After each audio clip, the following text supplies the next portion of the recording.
সপ্তম শ্রেণীর আরশি। এখানে আরশির হাতে আমরা একটি কাচের জার দেখছি।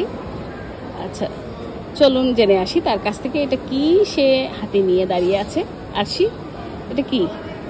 এটা ম্যাম বদ্ধ টেরারিয়াম, মানে বদ্ধ পরিসরে যে টেরারিয়ামটি তৈরি করা হয় সেটা আমি তৈরি করেছি।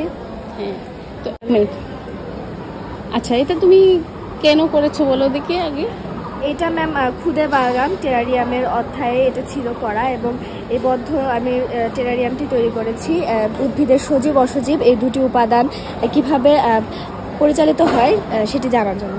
আচ্ছা, এখানে আমি খুব চমৎকারভাবে তোমার সেটিংটা দেখছি, কিভাবে করেছো একটু বলো দেখি। এখানে ম্যাম আমি নিচে কিছু নুড়ি পাথর ব্যবহার করেছি, তারপর কয়লার গুঁড়ো, এবং তার উপর একটি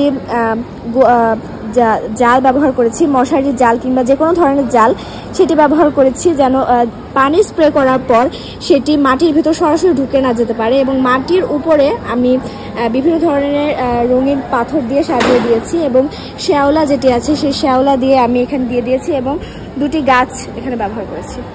কি গাছ ব্যবহার করেছো এখানে? এটা ম্যাম আমি এখানে প্রথমে থানকুচি যে গাছ সেই গাছটি ব্যবহার করেছি, এবং মানি প্ল্যান্ট সেটি ব্যবহার করেছি। এটা খুললে কি সমস্যা হয়?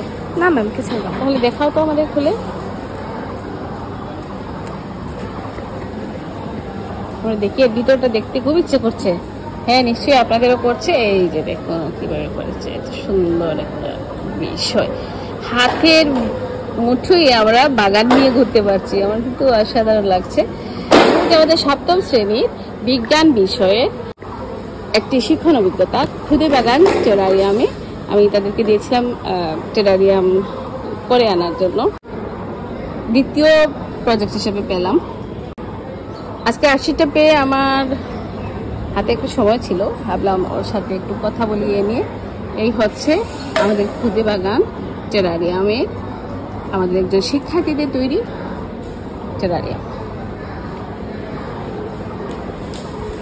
আচ্ছা, এই যে তুমি এভাবে হাতে নিজের হাতে করে কাজ করে টেরারিয়াম বানানো শিখলে, আর তুমি যদি মুখস্থ করে শিখতে, তাহলে কোনটা তোমার কাছে মনে হচ্ছে যে বেশি স্থায়ী হবে?